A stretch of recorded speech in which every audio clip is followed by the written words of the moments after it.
Oh, well, la-di-da, la-di-da, la-la, yeah. Diane Keaton passed away quietly at 79. No red carpet, no final applause, just silence. But behind that silence lived a truth. Hollywood never told she wasn't the woman who got the ring, or the man, or the storybook ending. For 15 years, she waited for a promise that never came, and when it didn't, she built her own life anyway. A mother without a husband. And now we return to the story behind that silence, the love she kept, the life she built, and the goodbye the world never heard.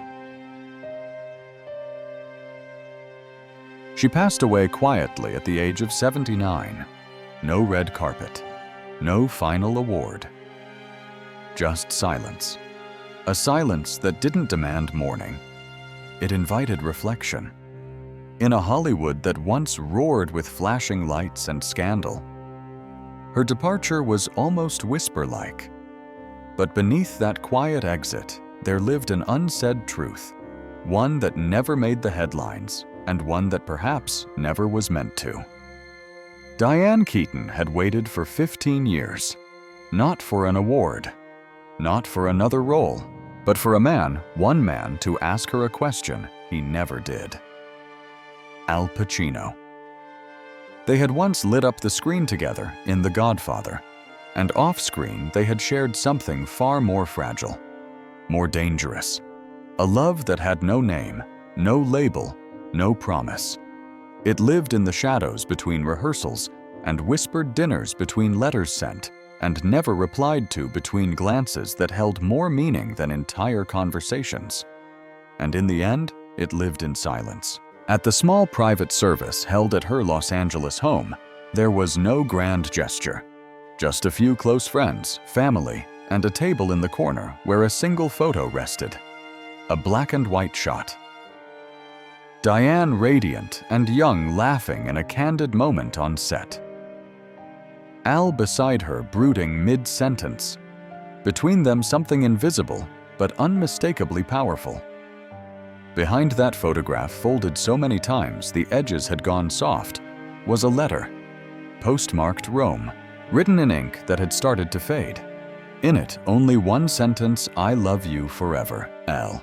But forever never came with a ring, or a shared last name, or a home with 2 toothbrushes. It came with distance, with missed chances, with a woman growing older while still glancing out the window, wondering if this might be the day he finally came back and stayed. She never told anyone about the letter. She never sold the story. Even in the days when tabloids offered fortunes for secrets, Diane remained fiercely private. Because some love stories weren't meant for gossip. Some were too raw, too real, too unfinished. She died with his name still framed in her home, not on a gravestone, not on a marriage certificate, just in her quiet spaces, on the pages of her journals, in the way she never loved another man quite the same again. Sometimes the most painful goodbyes are the ones that were never loud, just the ones where no one ever said anything at all. And that was Diane Keaton's final act, not a grand curtain call, but a soft, eternal ellipsis. Before they were icons, before they were etched into cinematic history, before the world knew their names, Diane and Al were just 2 young actors caught in the soft chaos of a film set that would change everything. The Godfather wasn't just a film. It was a crucible. A place where shadows danced with destiny, and where a quiet woman met a man whose very presence felt like thunder. Diane Keaton, with her quirky smile, hesitant voice, and deep disarming intelligence, walked onto that set like a question mark. Al Pacino. Intense, guarded, unpredictable was the answer she didn't know she was looking for. There were no fireworks, no tabloid sparks. Love for them didn't start with kisses or declarations. It started with glances. Long, searching, unfinished. It was the way he paused when she spoke, as if her thoughts made the world slow down. It was the way she watched him, not with awe, but with understanding. Like she could see the storm inside him and didn't flinch. They were opposites, and yet mirrors. She brought lightness to his weight. He gave her depth in return. Between scenes, they talked about everything and nothing. Not the things lovers say, but the things only two souls with matching bruises recognize in each other. He didn't call her beautiful in front of others. She never clung to his arm like a trophy. What they had wasn't built for show. It was built in silence, carved slowly into the hours after rehearsals, the evenings spent in dim apartments, the sound of a bottle of wine opening, and a laugh escaping from lips that had carried too much sadness. Al didn't say much, but Diane listened anyway. She learned to read his silences, to know what kind of day he'd had by the weight of his footsteps, and in return, he gave her what he could. Fragments of honesty, moments of vulnerability, the rare look in his eyes that said, "I see you." But he was already slipping away even then. She knew it. Maybe that's why she held on tighter. Not with her hands, Diane was never one to beg, but with her heart. With the kind of patience that only the deeply wounded know how to offer. She didn't want to tame him, just stay close enough to witness him. To love Al Pacino was to love a man made of smoke and fire, impossible to hold, but impossible to forget. And Diane, she never tried to change him. She just stood beside him, the woman behind the legend, the calm in the storm, the soul that saw the man when the world only saw the myth. There was no paparazzi chasing them down the boulevard. No headlines screaming about a new Hollywood couple. No red carpets walked hand in hand. Because their love, if one dared to call it that, never belonged to the world outside. Diane and Al existed in a space just beyond the spotlight.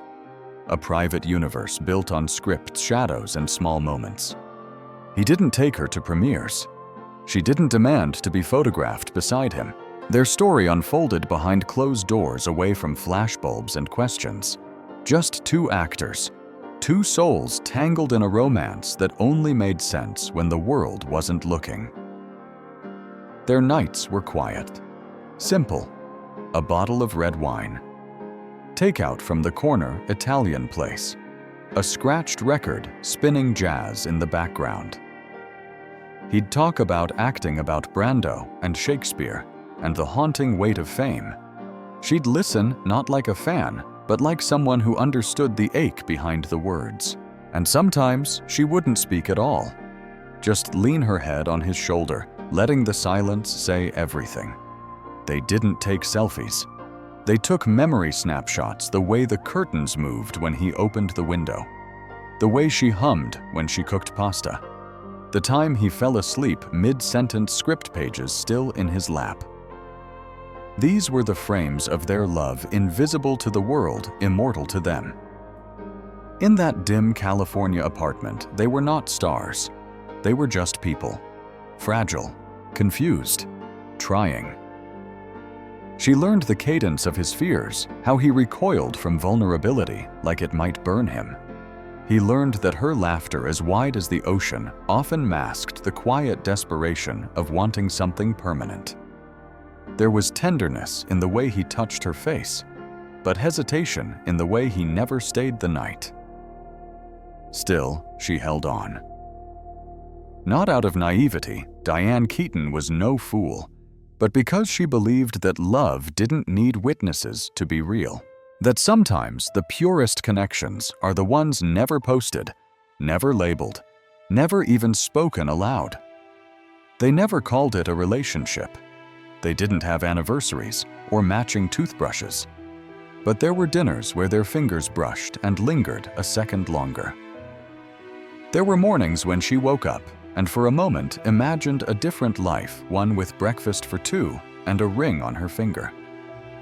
But imagination was all she had, because Al, brilliant and broken, never promised her tomorrow. And so they loved in the present, without expectations, without definitions, without lenses, just a man and a woman, holding something fragile, and pretending, if only for a while, that it might last. He was always halfway gone, even when his coat was still on the rack, even when his coffee sat half full on the kitchen table. Al Pacino never felt entirely present. He belonged to something bigger than the room, the stage, the screen, the chase. Diane knew it. She felt it in the way he'd glance out the window during dinner, as if already rehearsing his escape. And yet, she stayed. Because some people don't fall in love with stability, they fall in love with potential. And Diane, with all her wit and courage, still hoped that maybe love could ground him. That maybe, just maybe, her presence could be the home he never had. Al was a storm. Brilliant, electric, untamable.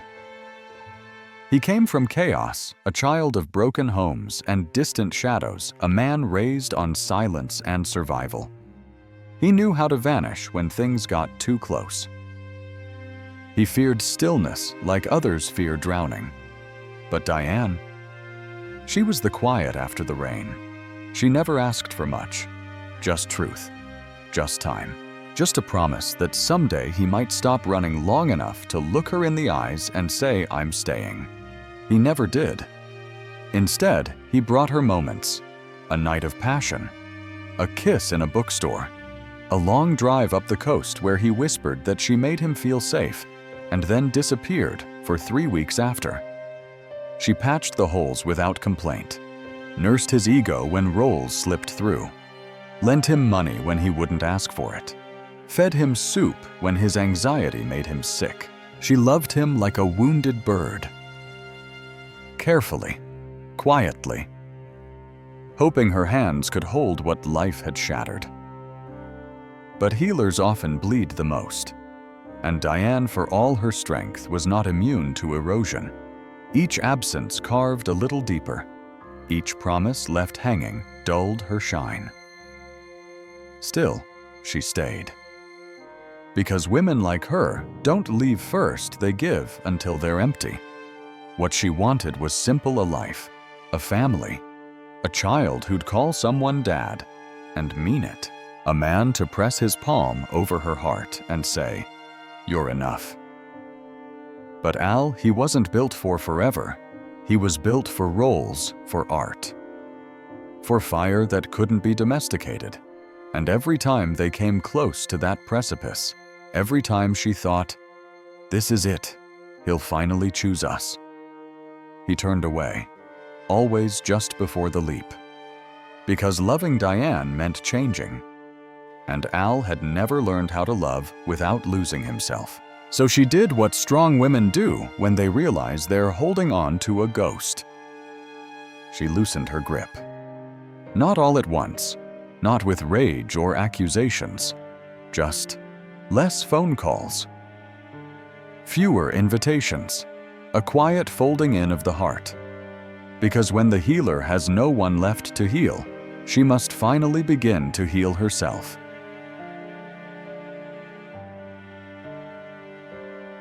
He always came back, sometimes with a bottle of wine, sometimes with a half smile and tired eyes, sometimes just standing at her doorstep, hands in pockets like a boy who forgot his way home.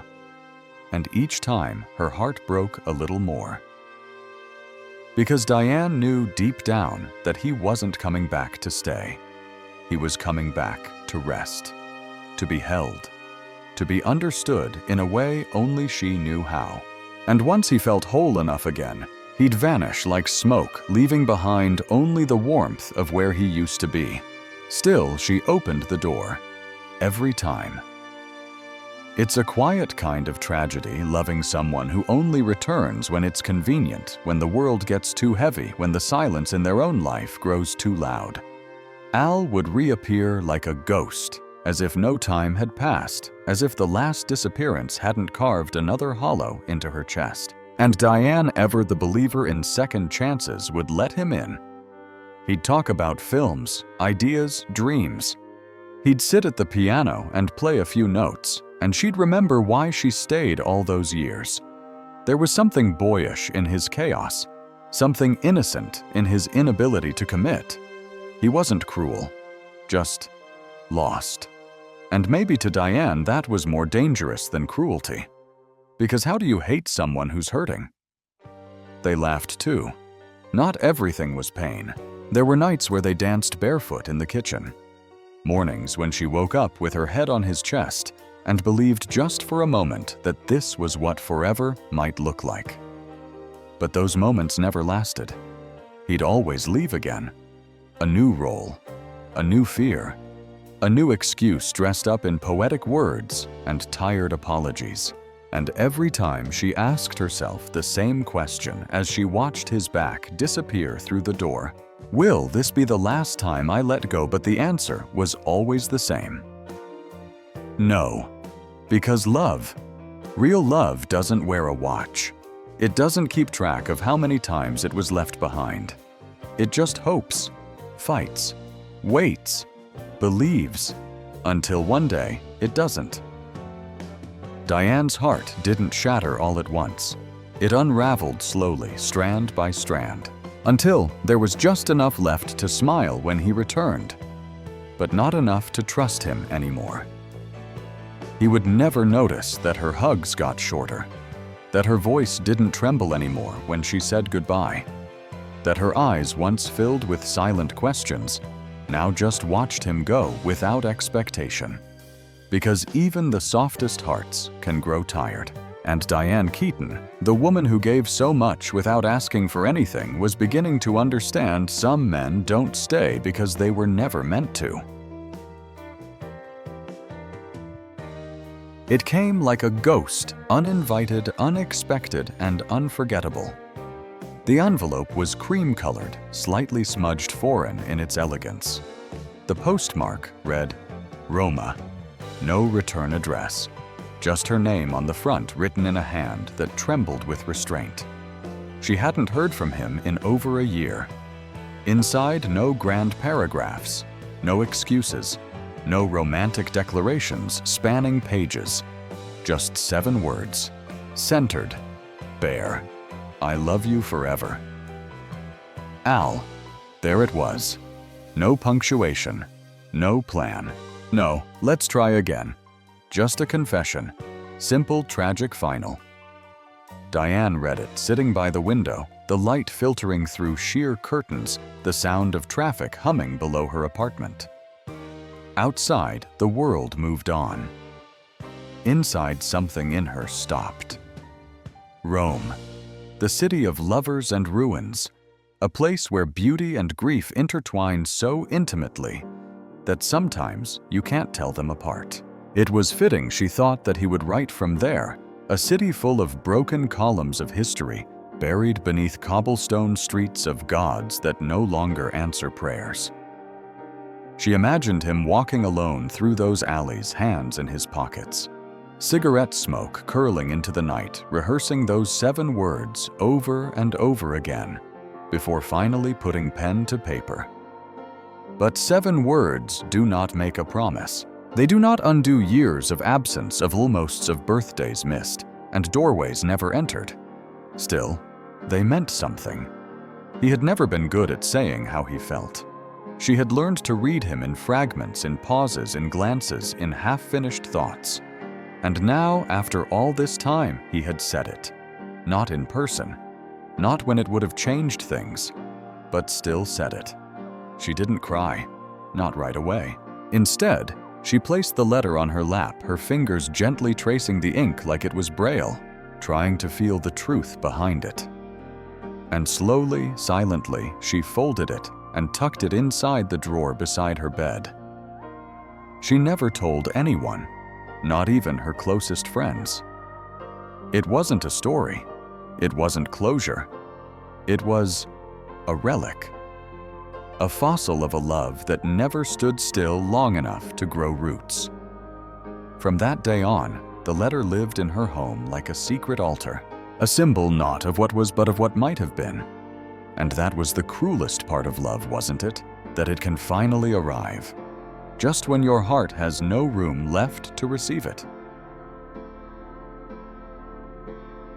Diane never kept receipts, not emotional ones, not financial, not the kind lovers sometimes stack in secret drawers of the heart, ready to pull out and say, "Look what I gave you.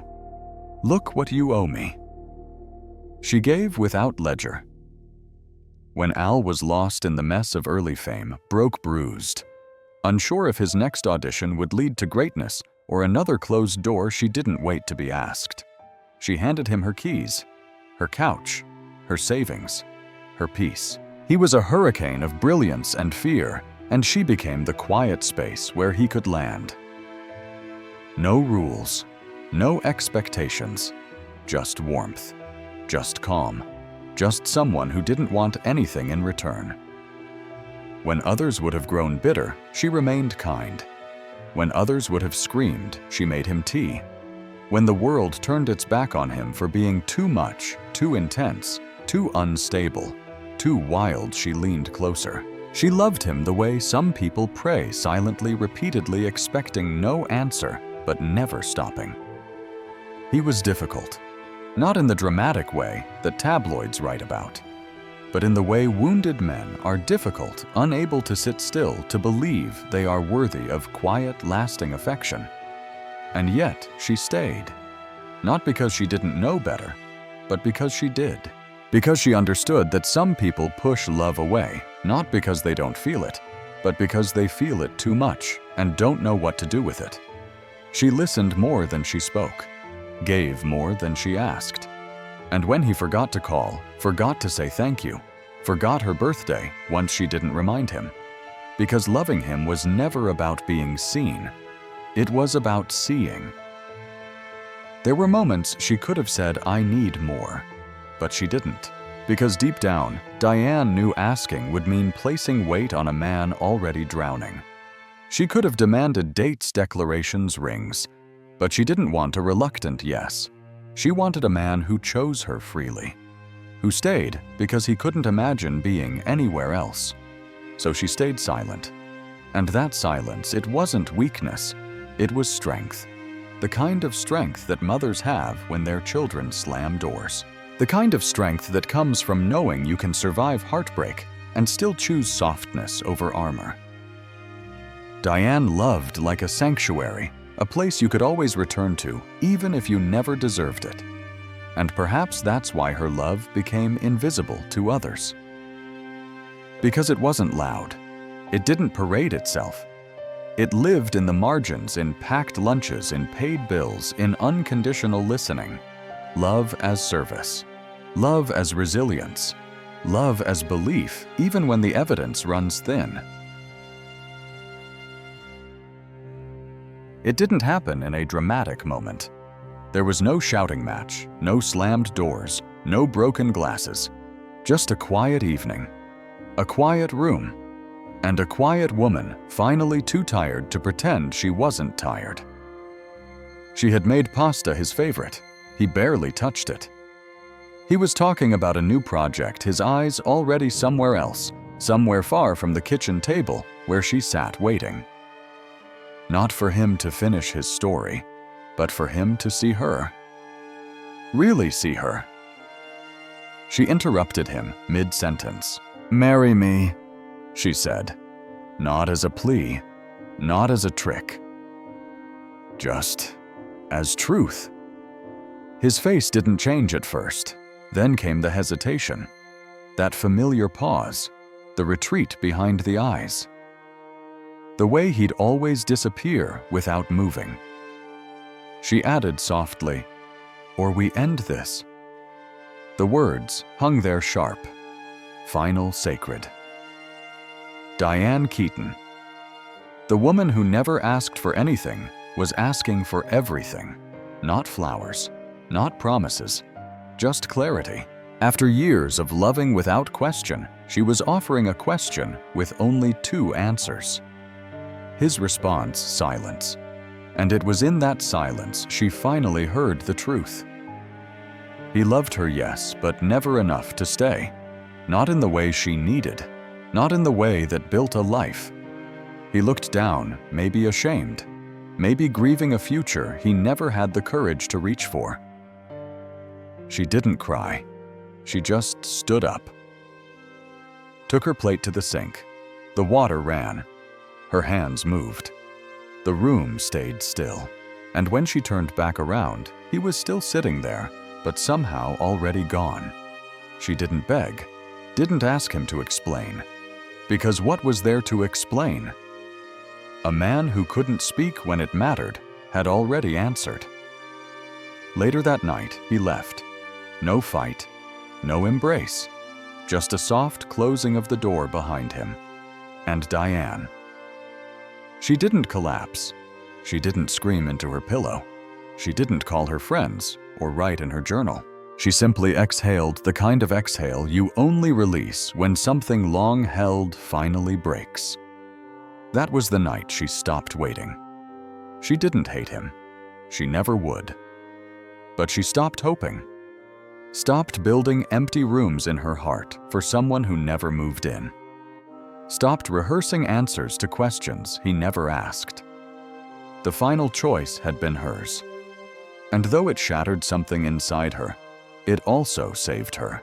Because there comes a time, even for the most patient souls, when silence is no longer a refuge but a prison. And Diane Keaton, after years of being the lighthouse, the sanctuary, the one who stayed, finally walked away. Not with bitterness, but with the quiet dignity of a woman who knew if he couldn't choose her now, he never would. Every home has a sacred corner. For Diane Keaton, it wasn't an altar. It wasn't a framed award. It wasn't a curated memory on a shelf. It was a small table in the far left corner of her living room. Simple, wooden, bare, except for one thing, a photograph. Black and white, unframed, faded slightly with time. It was him. Al caught mid-laugh, maybe mid-thought, his hand half raised as if about to speak. She had taken the photo herself. It wasn't posed. It wasn't planned. Just a moment, captured on a quiet morning in New York sunlight crawling across the floorboards, him still sleepy, still real. She never moved it, never dusted it more than necessary, never let anyone else touch it. Even the cleaning lady knew that corner was off limits. Visitors would ask, "Is that?" She'd smile, never answer, just change the subject. Because it wasn't for them. It wasn't for the world. It was for her. A relic of a life that never became a chapter that never closed. Sometimes she'd sit near it in the evening's, glass of wine in hand, and talk to him not out loud and in memory, a whisper behind the eyes. Other times, she wouldn't even look at it for weeks. But it was always there. Like a ghost that didn't haunt, just waited. And on rare days, the quiet ones, the lonely ones, she'd run her fingers along the edge of the photo. Not to remember him, but to remember her. The version of herself that once believed a man like him could stay. The woman who waited, who forgave, who let go. She never told her children about it, never weaved it into bedtime stories or life lessons. Some loves, she believed, are too fragile to be passed down. They must be carried quietly like glass in the chest, beautiful, dangerous, and yours alone. That corner became a place of soft rituals, a candle lit on his birthday, a single flower placed every now and then, not as a symbol of mourning, but of gratitude, for the pain, for the joy, for the fact that once she loved with everything and asked for nothing. As the years went on, friends and lovers came and went. Diane lived, thrived, created. But that corner remained untouched, not frozen, just sacred. Because even when love doesn't last, its presence echoes. And some echoes deserve their own space, not to be revived, not to be resolved, but simply to be acknowledged. She never said his name out loud in that space, never needed to. He was there. Always had been, always would be. She had loved deeply. She had lost quietly. And she had waited for a hand to hold, for a promise to come true, for someone to say, "Let's build a life." But no one ever did. So one day, Diane Keaton stopped waiting. There was no dramatic epiphany, no lightning bolt, just a quiet morning coffee growing cold in her hand, and a flicker of realization: if no one will walk beside me, I will still walk forward. She didn't need a man to become a mother. She didn't need a diamond to feel whole. She needed something more permanent than passion, something more honest than a letter from Rome, something that would not leave in the morning, or forget her birthday, or fall silent when the moment mattered most. She needed belonging. And so, in her 50s, when most women in Hollywood were being told they were past their prime, Diane Keaton adopted a baby girl. There were no magazine covers, no press releases, just a crib in her bedroom. Soft lullabies in the night, and a woman learning to love again, not with romantic hope, but with maternal fire. She was terrified. This wasn't a script. There were no retakes, no director to call cut when she failed. There was only a newborn who cried at 3 a.m. and a mother fumbling with bottles and blankets and doubt. But day by day, she grew into the role. She learned how to swaddle, how to soothe, how to sacrifice sleep and ego and fear. And years later, when she adopted a son, she doubled her chaos and doubled her strength. There were toys in the hallway now, sticky fingerprints on the fridge, laughter where once there had been too much quiet. Her home no longer echoed with absence. It sang with presence. She raised them with love, not perfection. She taught them that families are not always built by biology, that real love is not guaranteed by vows or rings, that sometimes the strongest families begin with a woman who says, "I will not let the story end here." She told them bedtime stories, but not of princes, of courage, of forgiveness, of choosing your own ending when the fairy tale lets you down. And in them, these children she had waited her whole life to meet Diane, found what no man had ever given her: permanence. She wasn't lonely. She was full. She wasn't a mother despite being alone. She was a mother because she chose to be whole. And when the world looked at her and asked, "How did you do it without anyone?" she smiled. "I did it with everyone who left." She was never the Hollywood prototype, not the bombshell, not the seductress, not the woman who played the game by the rules written by men in boardrooms and camera booths. Diane Keaton arrived in the industry like a quiet rebellion, unpolished, wide-eyed, and unapologetically herself. They told her to lose weight.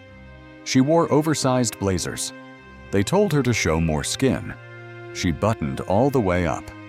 They told her to be sexy. She chose odd, and somehow it worked. But it wasn't easy. Behind the charm, behind the offbeat style and the nervous laugh, there were days when the pressure sank its claws deep. She once refused to take her clothes off for a Broadway scene and lost the role. No apology, no regret. But the cost was real. Later, the pressure to conform became internal. She battled an eating disorder so quietly that no one noticed until it almost killed her. Not because she wanted to be thin, but because she wanted control. In a world that constantly told her she wasn't enough, not glamorous enough, not young enough, not obedient enough, control felt like survival. She wore gloves when no one else did, chose secondhand clothes and made them iconic, paired neckties with dresses and made awkwardness fashionable. What they called quirky, she called armor. Because in a town where youth is currency and conformity is king, Diane Keaton refused to disappear. She aged on screen. She didn't run from it. She let her laugh lines deepen, let her hair go white, Let her voice stay trembling a little too fast, a little too real, like she never stopped being the girl who wore hats to cover the shaking. And yet, people kept watching, kept listening, kept falling in love with the very things she was told to hide. Because Diane never tried to be relatable. She simply was.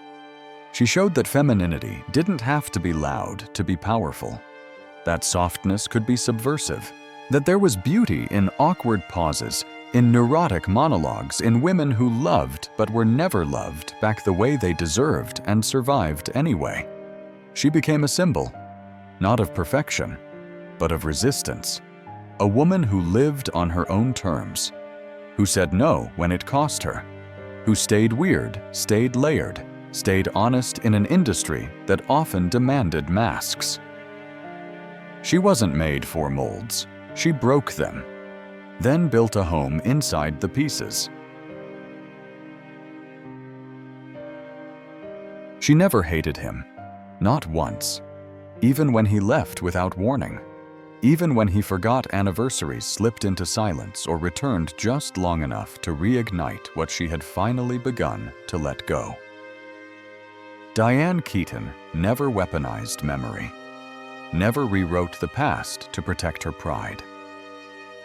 Because to her love, even broken, unfinished, and one-sided, was sacred. And the people who once mattered, they remained sacred too. She didn't burn bridges. She lit candles on them. Other women in her position might have erased the names, buried the photographs, labeled the past as mistake or betrayal. But not Diane. She carried her former lovers like old letters folded into the corners of her soul. Not because she couldn't let go, but because she refused to pretend it hadn't mattered. Even when it hurt. Especially when it hurt. She and Al crossed paths again many times over the years. Sometimes publicly, film reunions, interviews, shared stages. Other times, quietly, a call on a birthday, a glass of wine after too long apart. They spoke like two people who had once spoken in another lifetime, easily with ghosts between every word. But no bitterness, only that strange warmth that comes when someone knows you better than anyone, and yet never belonged to you. He once called her the rhythm of my youth. She once said he was a thunderstorm I never regretted standing in. She didn't want him back, not anymore. What she wanted and what she kept was the understanding, the tenderness that time gives us when ego fades. She had other loves too, other heartbreaks. She never closed her heart, just guarded it differently. Each goodbye added a wrinkle to her smile, a gravity to her eyes. And instead of letting pain turn to cynicism, Diane made it her palette. Her characters on screen. They weren't roles, they were reflections. The woman in Annie Hall who stammered through love. The widow in Marvin's Room who found grace in grief. The older woman in Something's Gotta Give who fell apart mid-script and rewrote herself on a blank page. She didn't act pain. She channeled it. Her comedies carried melancholy. Her dramas held flickers of hope. Audiences didn't just watch her, they recognized themselves in her. Because she never sold perfection. She offered permission to be awkward, to be soft, to be unfinished. And in that, Diane Keaton became a quiet revolution, not by force, by authenticity. She returned to screens again and again, not because she was chasing relevance, but because storytelling was how she made sense of living. She turned scars into punchlines, silence into pauses that carried entire histories. She made people laugh through tears, not to distract them, but to heal them. She didn't get revenge. She got evolution. And maybe that's what made her unforgettable. She never asked the world to love her back. She simply kept showing up, braver, stranger, softer, every time it left her. She never waited by the phone. Not after the first few heartbreaks. Not after the birthdays forgotten. Not after the dinners turned into monologues across an empty chair. Diane Keaton didn't grow up dreaming of nights on horseback. She knew better. She had seen enough of the world and enough of men to know that sometimes the people who promise to catch you are the first to disappear when you fall. So she stopped falling. Not because she grew cold, but because she learned how to stand. Al Pacino didn't rescue her. Fame didn't rescue her. Even motherhood, as sacred as it was, didn't save her. Because she was never lost, just alone. And not in the tragic way, in the honest way. The kind of alone that teaches you to drive yourself to the hospital, to unclog your own sink, to laugh at your own jokes in a silent room, to write your own damn story. She cried, yes, but not always into someone's shoulder. She stitched herself back together without witnesses. And when the tears dried, she didn't look around, hoping someone had noticed. She wasn't building a performance, she was building a life. They say strong women are hard to love, but Diane was never hard. She was clear. She didn't want to be rescued. She wanted to be met, not worshipped, not saved, just seen. But few men knew how to meet her there, so she kept going, alone if needed, and with company when it made sense, but never dependent, never defined by who stood beside her. In a world where women are taught to wait for the proposal, the callback, the grand gesture, Diane learned to move without permission. And her independence wasn't loud. It was quiet. It wasn't made of protest signs or fiery speeches.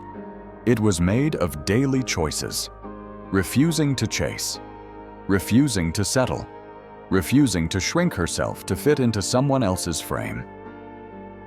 She wore what she wanted, said what she meant, and never apologized for either. She didn't make loneliness a brand. She didn't make self-sufficiency a slogan. She just lived it truthfully, awkwardly, fiercely. Because for all the roles she played, the greatest one was this: the woman who didn't need to be chosen to matter.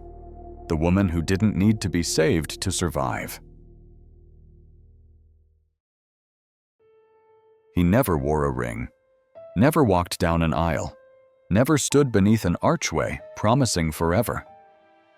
But even without vows, even without witnesses, he carried her with him. Always. Al Pacino, the man the world saw as fire, as fury, as immortal energy on screen, was in truth a man haunted not by his failures, but by one name he could never say without pausing: Diane. He never married her, but he never stopped remembering her. He spoke of her sparingly. When asked, he would offer a crooked smile, eyes cast down like a schoolboy caught in a memory too sacred to share. Diane, he once said, had the kind of soul that didn't whisper, it lingered. There was no anger between them, only absence. And that's what hurt the most. He never slammed the door. He just never walked all the way through it.